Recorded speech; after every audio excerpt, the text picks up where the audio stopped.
নমস্কার বন্ধুরা, কেমন আছেন সবাই? আশা করি ভালোই আছেন। আজকে যেহেতু 14ই ফেব্রুয়ারি, তো সেই উপলক্ষে একটি সুন্দর প্রেমের গল্প লিখেছেন আমাদের হানিফ আলী। তো চলুন আজকের গল্পটি আমাদের মতো করে উপস্থাপন করার চেষ্টা করি আপনাদের সামনে। আর হ্যাঁ, এই স্পেশাল গল্পের জন্য আগামী 2 দিন ভিডিও দিতে পারিনি, তার জন্য আমরা আন্তরিকভাবে দুঃখিত। গল্পটি লিখেছে হানিফ আলী আর আমি ভয়েসে দীপঙ্কর। তো চলুন শুরু করি আজকের গল্প, প্রিয়তমা।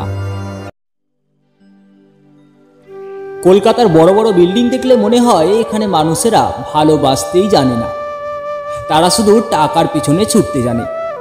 কিন্তু বাস্তবে কলকাতার মানুষ কতটা আলাদা, চলুন তা জানা যাক। আজকে যার ঘটনা আপনাদের শোনাবো, তিনি হলেন কলকাতার অন্যতম ব্যবসায়ী রাহুল চট্টোপাধ্যায়। তার পরিবার বলতে শুধুই মা। সে যখন খুব ছোট তখন তার বাবা মারা যায়। তারপর থেকেই তার মাই তার বাবার ভূমিকা নেয়। কঠোর পরিশ্রমের পর আজ সে এত সাকসেসফুল একজন ব্যবসায়ী। আজ রাহুলের জন্মদিন, তাই তার মা মন্দিরে পুজো দিতে গেছে। প্রতি বছর এই একই দিনে তার মা পুজো দেয় মন্দিরে। রাহুল চেয়ারে বসে খবরের কাগজ পড়ছে। হঠাৎ বাইরে পায়ের শব্দ। কাগজ পড়তে পড়তে রাহুল বলল, পুজো দেওয়া হলো? দরজার বাইরে থেকে হাসতে হাসতে তার মা বলল, না দেখে বুঝলি কি করে আমি এসেছি? কথা শুনে রাহুল খবরের কাগজটা টেবিলে রেখে বলল, আমার চোখে কাপড় বেঁধেও তোমাকে খুঁজে নিতে বললে আমার কোনো অসুবিধা হবে না মা। কি জানি বাবা, কি করে যে বুঝিস। যাক, ওসব বাদ দাও, তুমি এটা বলো, এত কি চাও তোমার ভগবানের কাছে? ও মা, কি কথা? আমার ভগবান মানে তোর ভগবান না বুঝি? আমার ভগবান তো তুমি মা। আর তাছাড়া মানুষ ভগবানের কাছে যায় কেন? নিজের কষ্ট দূর করতে। আমার কোনো কষ্ট নেই, তো আমি যাবো কেন? আমার ভগবানকে পুজো করে আমি অনেক ভালো আছি। থাক থাক, অনেক হয়েছে। আমাকে ভগবান বানিয়ে দিতে হবে না, আমি তোর মা হয়ে অনেক খুশি। এই কথা শুনে রাহুল তার মায়ের গলা জড়িয়ে ধরে বলল, কি জানো মা, সবার কাছে তার মাই হলো ভগবান। তার মায়ের থেকে বড় ভগবান আর হয় না। আচ্ছা বাবা, অনেক হয়েছে, আমারই ভুল তোর সাথে তর্ক করা। যা কোসব, একটা কথা শোন। রাহুল বেশ মজার ছলে বলল, বলো মা জননী। আমি একটা মেয়ে দেখেছি, খুব মিষ্টি। কথাটা শোনা মাত্রই রাহুলের হাসি মুখ পরিবর্তন হয়ে গেল আর বলল, তোমাকে কতবার বলবো আমি এখন বিয়ে করব না। আমি চাই না আমাদের এই মা ছেলের সম্পর্কের মাঝে কেউ আসুক। তুমি দেখলে না, বিয়ের পর বিশু তার মায়ের সাথে কি খারাপ ব্যবহারটাই না করলো। মেয়েটা খুব ভালো। কি করে বুঝলে? খুব গরিব ওরা। রাহুল একথা শুনে প্রচণ্ড রেগে বলল, গরিব বলে কি বিয়ে করতে হবে নাকি? এই কলকাতায় কত গরিব আছে তোমার কোনো ধারণা আছে? রাহুলের মা কথা শুনে কিছুক্ষণ চুপ করে থাকলো। তারপর বলল, তোকে কি আমি বলেছি বিয়ে করতেই হবে? একবার তুই দেখে আয়, তারপর যেটা বলবি সেটাই হবে। রাহুল এতক্ষণ পর যেন শান্তির নিঃশ্বাস ফেলল। তাই মুখে কিছুটা হাসি নিয়ে বলল, কবে যেতে হবে? আজকে তোর কোনো মিটিং নেই তো? তুমি তো জানো আজকে এই একটা দিন আমি তোমার জন্য তুলে রাখি। তাহলে এখনই যা, আমি ওদের বাড়ির ঠিকানা দিয়ে দিচ্ছি তোকে। রাহুল তার মায়ের কাছ থেকে ঠিকানা নিয়ে বেরিয়ে পড়ল। বাইরে এসে চিৎকার করে ডাকলো, রামু কাকা, রামু কাকা। রাহুলের ডাক শুনে সাদা পোশাক পরা এক মধ্যবয়স্ক লোক ছুটে এলেন। ইনি হলেন রাহুলের ড্রাইভার কাকা। মাথার চুল বেশিরভাগই সাদা, গায়ের রং ফর্সা, চোখে একটা বড় চশমা। রাহুল ওনাকে নিজের কাকার থেকে বেশি ভালোবাসি। রামু কাকা ছুটে এসে বললেন, কি হয়েছে রাহুল বাবু, কোথাও যাবে? আরে হ্যাঁ, ওই মা একটা ঠিকানা দিয়েছে, সেখানেই যাবো ভাবছি। রামু কাকা আর কথা না বাড়িয়ে গাড়ি নিয়ে বেরিয়ে পড়ল। গাড়ির মধ্যেই এফএম গান শুনতে শুনতে অনেকটা পথ অতিক্রম করে ফেলেছে। এমন সময় হঠাৎ গাড়িটা ব্রেক কষল। রাহুল অবাক হয়েছে। কি হয়েছে রামু কাকা, গাড়ি থামালে কেন? রামু কাকা স্টিয়ারিং দিয়ে হাত তুলে নিয়ে রাহুলের দিকে তাকিয়ে বলল, সামনের রাস্তাটা খুব ছোট বাবু, গাড়ি তো আর যাবে না। এ কোথায় এসেছেন? এ যে বস্তি, এখানে আপনার কি কাজ? রাহুল এবার গাড়ির জানালা দিয়ে বাইরে তাকালো। তারপর মুখে অল্প হাসি নিয়ে বলল, ও কিছু না, বাড়ি ফিরে সব বলবো। বলেই গাড়ি থেকে নেমে পড়ল। সে এগিয়ে চলল সেই সরু গলির ভেতর। কিছুটা হাঁটার পর ঠিকানায় উল্লেখ করা ঘরের সামনে পৌঁছালো। তারপর দরজায় কড়া নাড়তে যাবে, ঠিক এমন সময় একটি ভারী গলার শব্দ। কোনো এক লোক খুব ভারী গলা নিয়ে কথা বলছে। ভদ্রলোক বললাম না, তার কারণ তার কথার মধ্যে যে ভাষা ব্যবহার করছে সেটা কখনোই ভদ্রলোকের পরিচয় দেয় না। রাহুল দরজায় কড়া না নেড়ে সোজা ঘরের ভিতরে ঢুকে পড়ল। ভিতরে গিয়ে চোখ পড়ল মাটিতে শুয়ে থাকা একজন বয়স্ক মহিলার দিকে। বয়স 55-র বেশি হবে না। মাথার সমস্ত চুল কিন্তু সাদা। উনি যে অসুস্থ রাহুল খুব ভালোই বুঝতে পারল। হঠাৎ একটি মেয়ে করুণ স্বরে বলে উঠল, আর কিছুদিন সময় দিন, আমরা বাড়ি ভাড়া দিয়ে দেব। একটা কাজের সন্ধান আছি, সেটা পেলেই টাকা দিয়ে দেব। লোকটি বেশ কিছুক্ষণ চুপ থেকে তারপর অদ্ভুতভাবে হেসে বলল, থাক, টাকা তোমায় দিতে হবে না। তোমার মায়ের এই অবস্থা দেখে আমি কি করে টাকা নিতে পারি? আবার এমনিও তো থাকতে দিতে পারি না, তাই না?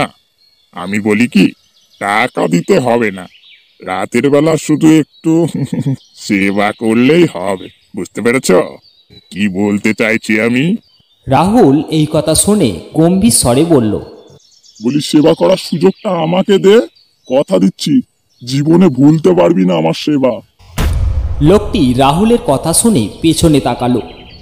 এতক্ষণ পর লোকটির চেহারা দেখতে পেল রাহুল। লোকটি কয়লার মতো কালো, গলায় মোটা একটা সোনার চেন, চোখটা রক্তের মতো লাল, আর হাতের প্রতিটা আঙুলের মধ্যেই রয়েছে একটি করে আংটি। লোকটি চোখ দুটো কপালে তুলে বলল, কে ছোকরা তুমি? মরার পালক গজিয়েছে নাকি? রাহুল কথাটা শুনে কিছুটা হেসে বলল, মরার পালক তো গজিয়েছে, তবে সেটা কার সেটা এক্ষুনি জানা যাবে। রাহুলের কথা শুনে মহিলা অবাক স্বরে বলল, আপনি কে বলুন তো? ঠিক চিনতে পারলাম না। এতক্ষণ পর রাহুল সেই মহিলার চেহারা দেখলেন। সত্যি কি অপূর্ব দেখতে তাকে। তার টানা টানা দুটো চোখ নাকের উপর যেন ঢেউ খেলাচ্ছে। গায়ে শ্যামলা রং আর মাথায় কালো চুলের জন্য তাকে অনেকটা পুতুলের মতো সুন্দর দেখাচ্ছে। অদ্ভুত ধরনের মায়া কাজ করতে শুরু করেছে রাহুলের। সে যেন ভুলে গেছে এই সুন্দরী মহিলাকে দেখি। সত্যি কতবার কত গল্পেই না পড়েছে সে। Love is first sight. আজ তার প্রমাণ পেয়েছে হাতে নাতে। নিজেকে কোনো রকমে সামলে নিয়ে রাহুল বলল, আমার পরিচয় পরে বলছি, এনার হিসাবটা আগে শেষ করে নি। বল তোর কত টাকা বাকি? ও মা, সে কি? আপনি কেন আমাদের টাকা দিতে যাবেন? রাহুল এবার যেন কিছুটা গরম স্বরে বলল, আপনি বসে থাকুন না চুপচাপ, কারণটা জানাচ্ছি। কি হলো বললি না তো?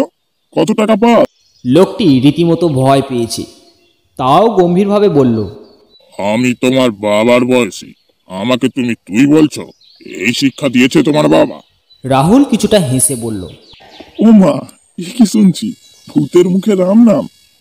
উনি তোর মেয়ের মতো, তাকে তুই সেবার জন্য রাতে বিছানায় রাখছিস, আর আমি তোকে তুই বলছি বলে শিক্ষা তুলছিস? আর শিক্ষাটা আমার মা আমাকে দিয়েছে, বলেছে যারা অন্যায় করবে তাদের চাপকে পিঠে ছাল তুলে নিবি। ওসব বাদ দে, তুই কোনো সন্ত নয় যে তোর ভাষণ শুনবো। কত টাকা পাস বল? 5,000 টাকা, 5 মাসের ভাড়া বাকি, প্রতি মাসে 1,000 টাকা ভাড়া। এনে এতে 6,000 টাকা আছে, কিন্তু আমি তো 5,000 পাবো। জানি 1,000 বেশি দিয়েছি, ওটা দিয়ে নিজের জিভটা পরিষ্কার করিস, যদি ভালো কথা বেরোয়। লোকটি অদ্ভুতভাবে তাকিয়ে বলল, তোর মেয়েকে দিয়ে ব্যবসা শুরু করছিস নাকি বুড়ি? একদিন পাঠাস আমার কাছে, আমিও টাকা কম দেব না। রাহুল কথাটা শুনে প্রচণ্ড রাগে সেই লোকটির গালে কষিয়ে থাপ্পড় মারল। লোকটি চিৎকার করতে করতে বলে উঠল, তুই আমার গায়ে থাপ্পড় মারলে? রাহুল আবারও একটা থাপ্পড় মেরে বলল, আবার যদি আর একটা খারাপ কথা মুখ থেকে বেরিয়েছে তাহলে এমন মার মারবো যে 1000টা আংটি পড়লেও শনি তোর পেছন ছাড়বে না। লোকটিকে সে রীতিমতো ধাক্কা দিয়ে বাড়ি থেকে বার করে দিল। তারপর বাইরের দরজা বন্ধ করে ভেতরে আসতেই সেই মহিলা ও তার মা অবাকভাবে তাকিয়ে আছে তার দিকে। এটা দেখে নিজেকে শান্ত করে অল্প হাসি নিয়ে বলল, আপনারা নিশ্চয়ই ভাবছেন আমি কে। আর এসবই বা কেন করছি, তাই তো? আমাকে আমার মা এখানে পাঠিয়েছে। ওহো সরি, আমার মায়ের নামটাই তো বললাম না। আমার মায়ের নাম সুমিত্রা চট্টোপাধ্যায়। তুমি সুমিত্রার ছেলে রাহুল, তাই তো? যাক, চিনতে পেরেছেন তাহলে? আরে চিনতে পারবো না কেন, ও যে আমার ছোটবেলার বন্ধু। তবে কি জানো বাবা, ও যতবার এখানে এসেছে ও শুধু তোমার কথা বলে। আরে দেখছো, আলাপ করতে করতেই ভুলে গেছি, ও আমার মেয়ে বৈশাখী রায়। রাহুল কিছুটা মজার ভঙ্গিতে বলল। আর আপনার নামটা? কথা শুনে বয়স্ক মহিলা হেসে বললেন, ঠিক যেমন বলেছিল তেমনই ফাজিল তুমি। আমার নাম সুস্মিতা রায়। এতক্ষণ পর যেন বৈশাখীর গলার স্বর ভালো করে শোনা গেল। সে বলল, কিন্তু আপনি কেন টাকা দিতে গেলেন? দয়া করছেন আমাদের ওপর? কথাটা শুনে রাহুল কিছুক্ষণ চুপচাপ, তারপর হাসি মুখে বলল, আমার মা আপনাকে আমার বউ করে বাড়িতে নিয়ে যেতে চাই, তাই আমাকে এখানে পাঠিয়েছে। আমি অবশ্য এখানে এসেছিলাম আপনাদের না বলে দেব বলে, কিন্তু তা এখন আর লাগবে না। বৈশাখী গরম স্বরে বলল। কেন লাগবে না? গরিব বলে দয়া করছেন? এই কথা শুনে রাহুল দীর্ঘশ্বাস ফেলে বলল, দয়া বলে যে কোনো শব্দ আসে আমার জানা নেই, তবে প্রথম দেখেই আপনাকে আমার ভালো লেগেছে, তাই এই সিদ্ধান্ত নিয়েছি। এ কথা শুনে সুস্মিতা দেবী বললেন, বেশ করেছো, কিন্তু রমেশের সাথে ঝামেলা করা ঠিক হয়নি। এবার যদি বাড়ি থেকে বের করে দেয়, কোথায় যাব তখন? এই কথা শুনে রাহুল বলল, আমি আপনার কে? মানে? না বলুন না, আমি আপনার কে? তুমি আমার ছেলের মতো, বলতে পারো ছেলে। তাহলে আমার সাথে চলুন, আমি একটা ভালো বাড়ি ভাড়া করে দিচ্ছি। সুস্মিতা দেবী লজ্জার স্বরে বললেন, ছি ছি ছি, তুমি ভাড়া করতে যাবে কেন? তুমি এমনিতেই অনেক কিছু করেছো। দেখলেন, এই বললেন ছেলে, আবার সঙ্গে সঙ্গেই পর করে দিলেন। বৈশাখী বলল, কিন্তু আমি আপনার টাকা নেব কেন? কে নিতে বলেছে আপনাকে? আমি তো আমার মাকে দিচ্ছি। আর যদি খুব অসুবিধা থাকে তাহলে ধার নিন, বিয়ের পর বরকে বলবেন সে শোধ করে দেবে। কথাটা শুনে বৈশাখী মৃদুভাবে হেসে বলল। সত্যি আপনি খুব বাজি মানুষ।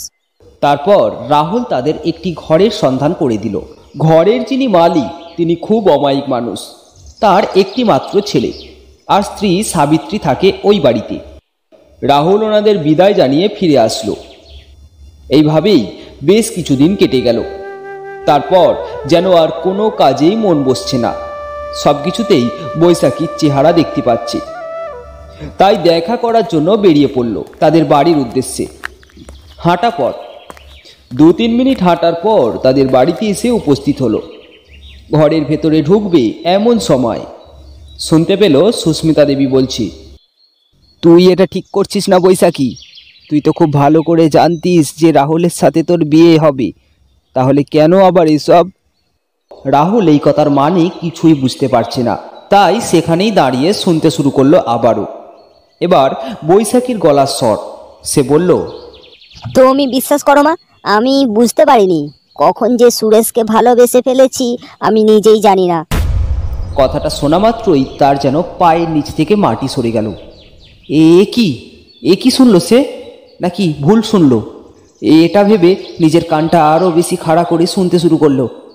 বৈশাখী বলছে, সুরেশ খুব ভালো মা, কিন্তু আমি রাহুল বাবুকে কি করে বলবো? উনি আমাদের জন্য অনেক করেছেন। এতক্ষণ পর সব পরিষ্কার বুঝতে পারল সে, কিন্তু কি তার ইচ্ছে ছাড়াই যেন চোখ দুটো কেঁদে চলেছে। কোনো রকমে চোখের জল মুছে হাসি মুখে ঘরের ভেতর প্রবেশ করে বলল, এতে এত ভাববার কি আছে? আমি আপনাকে টাকা দিয়েছি বলে কি আপনাকে কিনে নিয়েছি নাকি? তার থেকে ভালো বরং ওই সুরেশকেই বিয়ে করে নিন, আর আমার টাকাটা শোধ করে দেবেন। ছেলেটা থাকে কোথায়? এই বাড়ির ছেলে। রাহুল নিজের প্রতি অদ্ভুতভাবে হেসে বলল, ছেলেটার কপাল ভালো। যাকগে, ওসব বাদ দিন কাকিমা, আপনি তৈরি হন, একবার যেতে হবে আমার সাথে। বৈশাখী অবাক হয়ে বলল, কেন, কোথায় যাবেন? আমার একটা বন্ধু ডাক্তার, ভাবছি কাকিমাকে একবার তার কাছেই দেখাবো। সুস্মিতা দেবী এবার যেন কান্নার স্বরে বললেন, আমার যে রোগ হয়েছে সেটা কেউ ভালো করতে পারবে না বাবা, তোমার বন্ধুও না। আপনিও সব বাজে কথা সাইডে রাখুন তো, আর রেডি হন, আমি বাইরে অপেক্ষা করছি। বৈশাখী এবার হালকা স্বরে বলল, এখন তো টাকা নেই আমাদের কাছে। রাহুল এ কথায় যেন প্রচণ্ড ব্যথা পেয়েছে, তাই বলল, সবকিছু দিয়ে পর করে দিচ্ছেন, সময় শেষ বলে ফেলে দিচ্ছেন, তাই তো? এ মা, চিচি, ওটা বলতে চাইনি। দেখুন, উনি আমারও মা।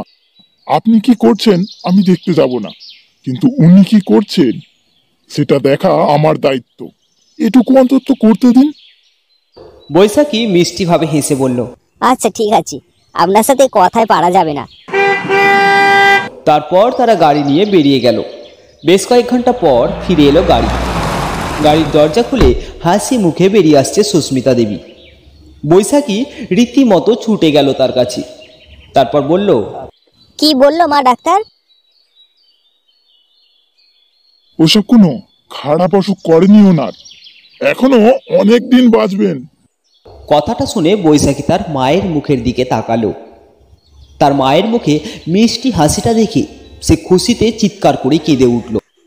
পাগল মেয়ের কাণ্ড দেখো, আমার কিচ্ছু হয়নি রে, আমি তোর কাছেই থাকবো।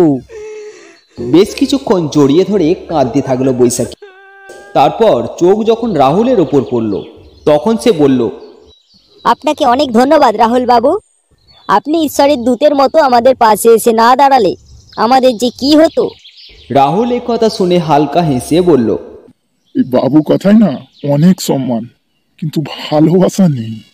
সে এই কথা বলেই গাড়িতে বসে বাড়ি ফিরল। তারপর ওয়াশরুমে গিয়ে চিৎকার করে কেঁদে উঠল। তার কান্নার শব্দ যেন সম্পূর্ণ বাড়িটিকে জড়িয়ে ধরেছে। কান্নার শব্দ শুনে তার মা ছুটে এলো তার কাছে। মাকে দেখেই কান্না যেন মুহূর্তের মধ্যেই থেমে গেছে। তার মা কাঁপা কাঁপা গলায় বলল, আমাকে সুস্মিতা সব বলেছে ফোন করে, আমার তোকে ওই মেয়ের কাছে পাঠানো উচিত হয়নি।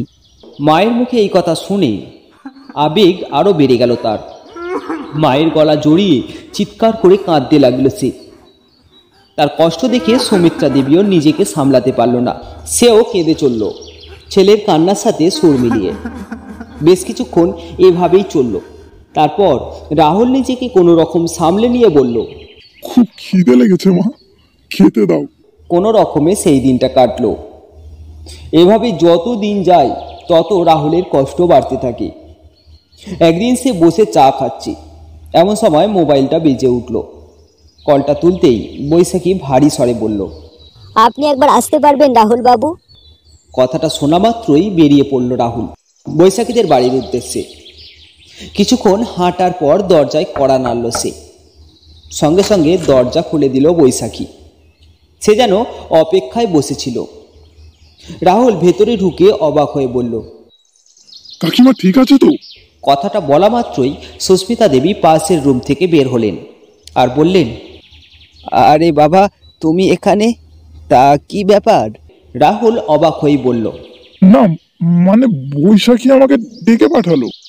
কেন? তা তো জানি না। এতক্ষণ স্তব্ধ থাকার পর বৈশাখী বলল, আপনি আমাকে বিয়ে করবেন রাহুল বাবু? মানে? কেন করবেন না? হ্যাঁ করব, কিন্তু আপনিও আবার বলবেন না তো যে আমার মায়ের দায়িত্ব নিতে পারবেন না। রাহুল মুখে হাসি নিয়ে বলল, এইবার বুঝলাম কেন তুমি আমাকে বিয়ে করতে চাইছো। আমি তোমাকে তুমি বলেই বলছি, কিছু মনে করো না। আমি আগেও বলেছি আর এখনো বলছি, উনি আমার আর এক মা। ওনার দায়িত্ব নেওয়ার জন্য তোমাকে আমাকে বিয়ে করতে হবে না। আমার কাছে আমার দুটো মা একসাথে থাকবে। কতজন এমন কপাল পাই বলো তো? দুটো মায়ের আশীর্বাদ থাকলে আমার ভগবানও কিছু করতে পারবে না। বৈশাখী এবার ছুটে এসে জড়িয়ে ধরল রাহুলকে। রাহুল আর নিজের চোখের জল ধরে রাখতে পারল না। চোখ দিয়ে জল ফোঁটা ফোঁটা করে পড়তে শুরু করেছে। জলের একটি ফোঁটা গিয়ে পড়ল বৈশাখীর কাঁধের ওপর। হাত দিয়ে সেই জল মুছে বৈশাখী বলল, এত কেন করেন আমার জন্য? আমি তো খারাপ, আপনাকে খালি কষ্টই দিই। রাহুল এবার হেসে বলল, আমি আপনার জন্য করতে যাব কেন? আমি যা করছি আমার ওই মায়ের জন্য করছি। বৈশাখী অদ্ভুত এক কষ্ট নিয়ে বলল, আমার জন্য কিছু করেননি তো? না, যান, আপনি গিয়ে বলে দিন কাকিমা আমার কাছে থাকবে। সমস্ত কথা শেষ করে রাহুল এবার বাড়ির দিকে ফিরছে, আর মনে মনে ভাবছে কেমন করে বৈশাখী তাকে জড়িয়ে ধরেছিল। সমস্ত ভাবতে ভাবতে কখন যে রাস্তার একদম মাঝ বরাবর চলে এসেছি সে বুঝতেও পারেনি। স্বপ্নের জগৎ থেকে যখন ফিরল তখন সামনে একটি বাস, আর পর মুহূর্তেই একটি ভয়ঙ্কর শব্দ। রাহুলের শরীরটা ছিটকে পড়ল রাস্তার পাশে, মাথাটা গিয়ে লাগলো পাশে পড়ে থাকা পাথরের ওপর, আর তারপর রক্ত রক্ত চারিদিকে লাল হয়ে গেল। আস্তে আস্তেই যেন চোখ বন্ধ হয়ে আসছে তার। কিছুক্ষণ পর জ্ঞান হারালো সে। যখন তার জ্ঞান ফিরল তখন সে হাসপাতালের বেডে শুয়ে, আর পাশেই বসে আছে তার মা বৈশাখী আর সুস্মিতা দেবী। মুখে হাসি নিয়ে বলল, ভয় পেয়েছ নাকি মা?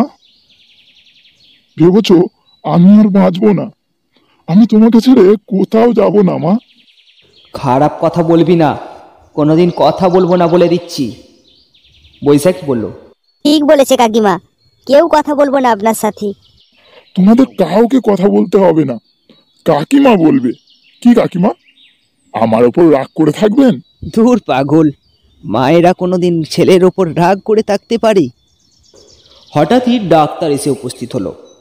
ডাক্তারকে দেখে সুস্মিতা দেবী বললেন, আরে বাবা তুমি? ডাক্তারবাবু এতক্ষণ দেখেননি তাদের দিকে, হঠাৎ চোখ পড়তেই বলল, আপনি এখানে? কে ভর্তি?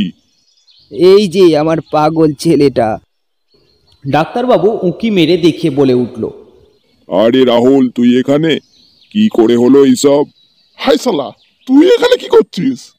আজ আমার প্রথম দিন এই হাসপাতালে। যাক, ভালো হয়েছে, তাড়াতাড়ি ছুটি পেয়ে যাব। না না, ওইসব হবে না, আগে চেক আপ তারপর ছুটি। বৈশাখীর দিকে দেখে বলল, এটা কি বৌদি নাকি?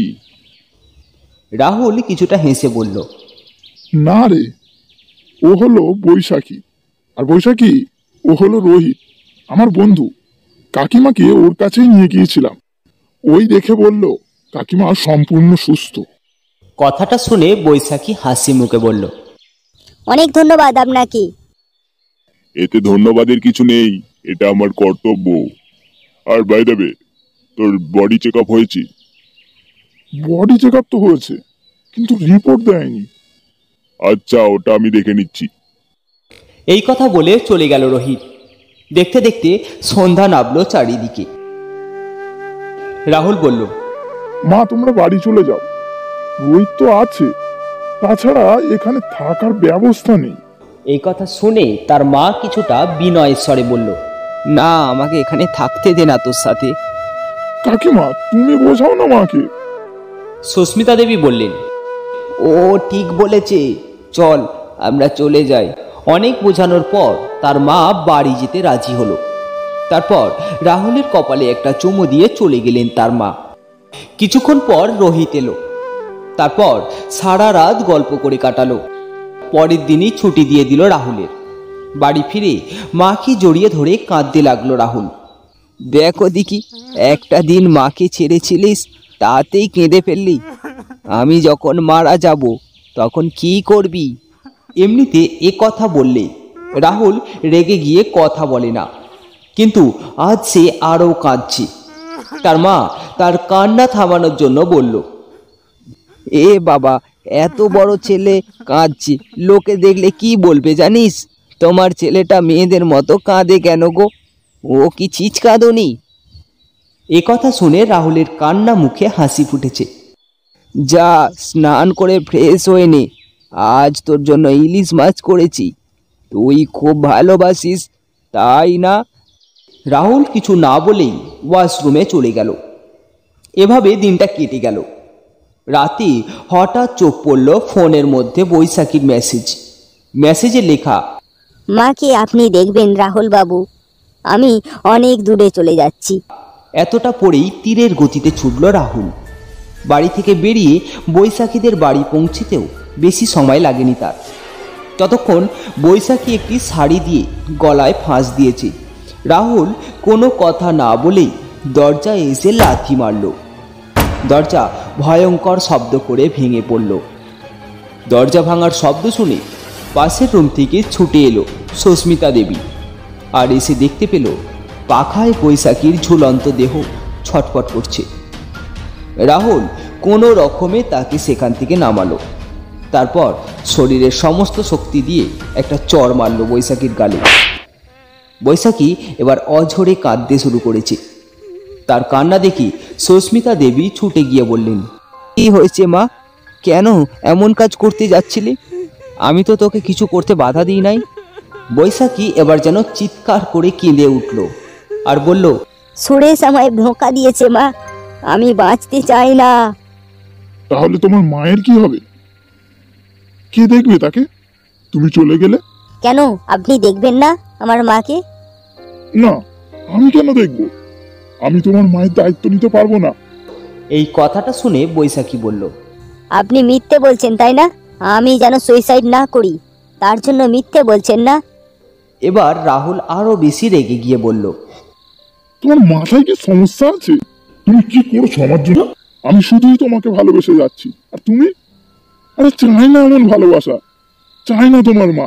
সুস্মিতা দেবী এই কথা শুনে বললেন, এ কি বলছো বাবা? আরে কে আপনার বাবা? যাকে তাকে বাবা বলছেন? আপনার মেয়ের মতো আপনারও মাথায় কি সমস্যা আছে নাকি? আমি জাস্ট গরিব বলে দয়া করেছিলাম, এই জন্যই বলে বেশি লাই দিতে নেই, মাথায় উঠে যায়। কথাটা শোনা মাত্রই একটা চর বসিয়ে দিল বৈশাখী রাহুলের গালে, আর চিৎকার করে বলল, বেরিয়ে যান, বেরিয়ে যান আমার বাড়ি থেকে, বেরিয়ে যান বলছি। আপনাকে যেন আর কোনোদিনও এ বাড়িতে না দেখি। আমি আমার মাকে ঠিক দেখে রাখবো, কারও দয়া লাগবে না। আপনার ওই মুখ আর দেখতে চাই না। রাহুল রাগে সেখান থেকে চলে গেল। বৈশাখী আর সুস্মিতা দেবী কান্নায় তখন ভেঙে পড়েছেন। বেশ কিছুক্ষণ পর হঠাৎ সুমিত্রা দেবী এসে ঢুকলেন ঘরের মধ্যে আর চিৎকার করে ডাকলেন, সুস্মিতা, ও সুস্মিতা, তুই কোথায়? পাশের রুম থেকে বেরিয়ে এলো বৈশাখী আর সুস্মিতা দেবী। সুমিত্রা দেবী বললেন, রাহুল এসেছে তোর কাছে। বৈশাখী বেশ গম্ভীর গলায় বলল, সে এসেও ছিল, আবার চলেও গেছে। আর কিছু? তুমি এভাবে কেন কথা বলছো মা? এইবার সুমিত্রা দেবীর শব্দ শোনা গেল। তিনি বললেন, আর কেমনভাবে বলবে তোর ছেলে? আমরা গরিব বলে করুণা করছে, আমাদের দয়া করছে। আমরা কি ভিখিরি রে? আর ভিখিরিকে কেউ তো এত অপমান করে না। তোর ছেলে যা করছিল। সুমিত্রা দেবী অবাক হয়ে বলল, তোর কোথাও ভুল হচ্ছে। ও আমার ছেলে, দুষ্টু হতে পারে, কিন্তু কাউকে অপমান করতে পারে না। ঠিক এই সময় দেখা গেল দরজার বাইরে দাঁড়িয়ে আছে রাহুল। চোখ জলে টলটল করছে তার। ছুটে এসে সুস্মিতা দেবীর পা ধরে বলল, আমাকে তুমি ক্ষমা করো কাকিমা, আমি তোমার দায়িত্ব নিতে সত্যিই পারবো না। আমি তোমাকে খুব ভালোবাসি, কিন্তু বিশ্বাস করো আমি চাইলেও যে পারবো না। বৈশাখী রাগে বলল, আবার কেন এসেছেন? একবার অপমান করেও মনে স্বাদ মেটেনি। ও কাকিমা, কাকিমা, আমার সাথে কথা বলবে না তুমি? তুমি তো বলেছিলে মায়েরা ছেলেদের ওপর কোনোদিনও রাগ করে থাকতে পারে না। আমি জানি আমি ভুল করেছি, আমার মাথা ঠিক ছিল না, আমি তোমাকে অনেক খারাপ কথা বলেছি, আমাকে তুমি ক্ষমা করো মা। সুস্মিতা দেবী মা শব্দ শুনে রাহুলকে জড়িয়ে ধরে বলল, তোর ওপর রাগ করে থাকতে পারি, পাগল ছেলে কোথাকার। এতক্ষণ পর রাহুলের মায়ের মুখে হাসি ফুটেছে, কিন্তু সেই হাসি বেশিক্ষণ স্থায়ী হলো না। রাহুল বৈশাখীর কাছে এসে হাত জোর করে বলল, আমাকে একটা সাহায্য করতে পারবে প্লিজ? না বলবে না। কি বলেন? আমি তোমাদের যা কিছু করেছি তার পরিবর্তে কিচ্ছু চাইনি আজ পর্যন্ত। যদি কিছু চাই দেবে? এই প্রাণ বাদে যা চাইবেন সব দেব, কারণ এই প্রাণটা এখন থেকে আমার মায়ের জন্য তোলা থাকবে। তোমার সেদিনের কথা মনে আছে, যেদিন আমি তোমার মায়ের দায়িত্ব নিব বলেছিলাম? আছে। সেদিন তুমি যে কথা বলেছিলে, আজ আমি বলছি, তুমি কি আমার মাকে সারা জীবন নিজের মায়ের মতো দেখাশোনা করতে পারবে? এই কথা শুনে রাহুলের মা বলল, তুই কি সব বলছিস? ও কেন দেখাশোনা করবে? তুই তো আছিস। রাহুল তার মাকে বলল, তুমি এখানে চুপচাপ বসবে, আমি ওর সাথে কথা শেষ করে তোমার সব প্রশ্নের উত্তর দিচ্ছি মা। এই কথা বলে আবারও বৈশাখীর কাছে এসে বলল, কি হলো, এত কি ভাবছো? বলো বলো না, আমি এখানে না থাকলে তুমি কি আমার মাকে নিজের মায়ের মতো দেখাশোনা করবে? বৈশাখী মাথা নেড়ে বলল, হ্যাঁ।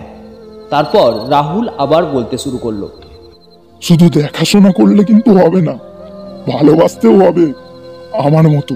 কি পারবেন তো? বৈশাখী এবার অদ্ভুতভাবে হেসে বলল, আপনার মতো? আপনার মতো কোনো ছেলে তার মাকে যেন না ভালোবাসে, মাকে ছেড়ে যেতে চাইছেন, আবার ভালোবাসা দেখাচ্ছেন। বৈশাখীর এই কথায় ফুঁপিয়ে ফুঁপিয়ে কেঁদে উঠল রাহুল। তারপর তার মায়ের গলা জড়িয়ে ধরে বলল, তোমার ব্যবস্থা করে দিয়েছি মা, এবার আমি শান্তিতে সেখানে থাকতে পারবো। রাহুলের মা এবার যেন চিন্তায় পড়েছে, তাই বলল, কোথায় যাবি? আমাকে ছেড়ে তুই থাকতে পারবি একা একা? রাহুল আবারও গলা জড়িয়ে ধরে বলল, ওটাই তো সব থেকে কষ্টের মা, তোমাকে ছেড়ে থাকতে পারবো না, আর ও তোমার সাথে আমাকে থাকতে দেবে না। কে? কোনো মেয়ে বুঝি? মাঝে মাঝে দেখা করতে আসবি তো বাবা? ওটাও যে সম্ভব না মা, ও আসতে দেবে না তোমার কাছে। তুই তো আমাকে ভগবান বলেছিলিস, আজ তোর কাছে তোর ভগবানের চেয়ে কে বড় হলো রে? কে তোকে আমার কাছে আসতে দেবে না? রাহুল এবার যেন কান্নায় ভেঙে পড়েছে। কোনো রকম নিজেকে সামলে নিয়ে বলল, তোমার ভগবান চায় না আমরা একসাথে থাকি। মনে আছে মা, তুমি সব সময় বলতে তুমি মারা গেলে আমি কি করে থাকবো। এখন আমি বলছি, আমি মারা গেলে তুমি কি করে থাকবে? এসব কি বলছিস তুই? কেন বলছিস এসব কথা? জানো মা, আমার বডি চেকআপে কি ধরা পড়েছে? এ কথা শুনে রাহুলের মা কাঁপা কাঁপা গলায় বলল, না, কি ধরা পড়েছে? আমার ব্লাড ক্যান্সার ধরা পড়েছে মা, আমি আর কিছুদিনের অতিথি। কথাটা শোনা মাত্রই চিৎকার করে জ্ঞান হারায় রাহুলের মা। এটা দেখে রাহুল চিৎকার করতে থাকে, বৈশাখী, জ্বালানো জ্বালানো বৈশাখী। বৈশাখী যেন পাথর হয়ে গেছে। কারো মুখ থেকে আর এতটুকুও শব্দ বেরোচ্ছে না। রাহুল ছুটে গিয়ে জল আনলো। তারপর মায়ের মুখে জল ছিটাতেই জ্ঞান ফিরল। তার মা যেন বাক্যহারা হয়ে গেছে। কিছুক্ষণ সব চুপচাপ। তারপর কান্নায় ভেঙে পড়ল তার মা।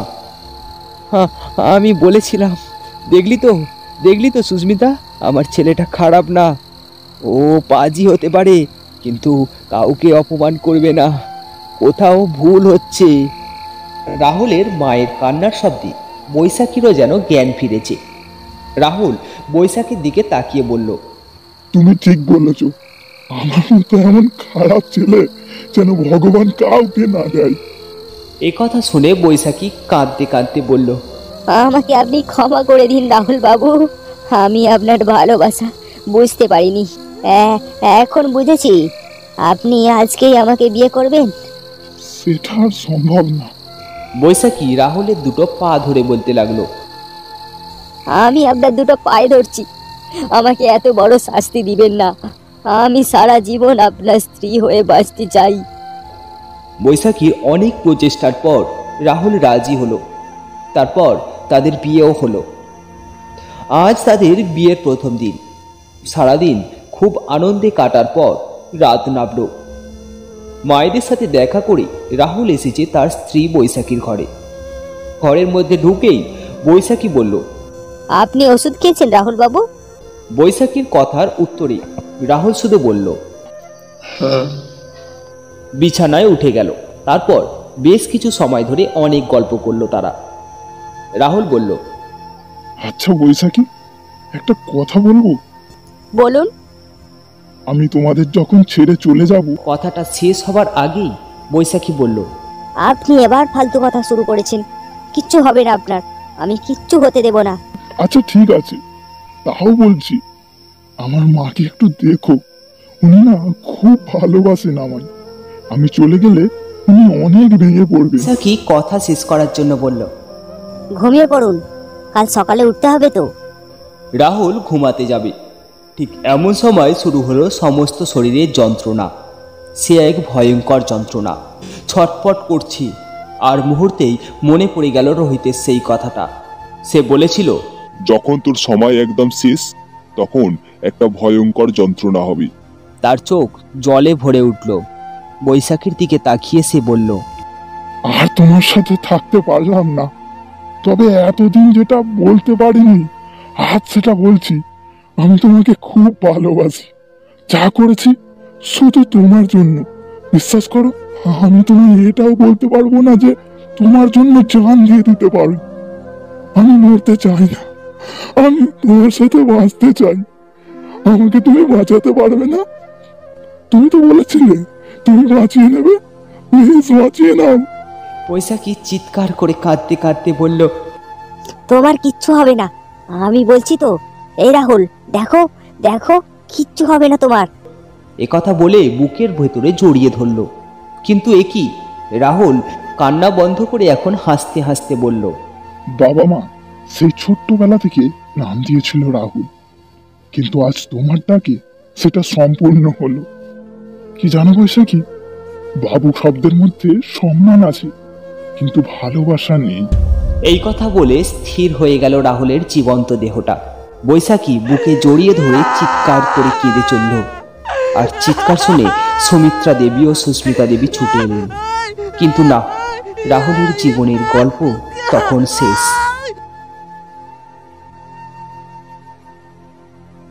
তো বন্ধুরা, কেমন লাগলো আজকের ভিডিও জানাতে ভুলবেন না কমেন্টে। আর হ্যাঁ, কোনো বিশেষ দিনে বিশেষ গল্প শুনতে চাইলে অবশ্যই কমেন্ট বক্সে জানাতে ভুলবেন না। আমরা চেষ্টা করব আপনাদের পছন্দের মতো গল্প আপনাদের সামনে উপস্থাপন করা। এই গল্পটি যদি আপনাদের ভালো লেগে থাকে অবশ্যই লাইক করবেন। আর হ্যাঁ, যদি এই রকম গল্প আরও শুনতে চান অবশ্যই চ্যানেলটিকে সাবস্ক্রাইব করে বেল আইকনটা বাজিয়ে দেবেন। ফিরে আসছি অন্য কোনো দিন অন্য কোনো গল্প নিয়ে। ততক্ষণ পর্যন্ত ভালো থাকবেন, সুস্থ থাকবেন।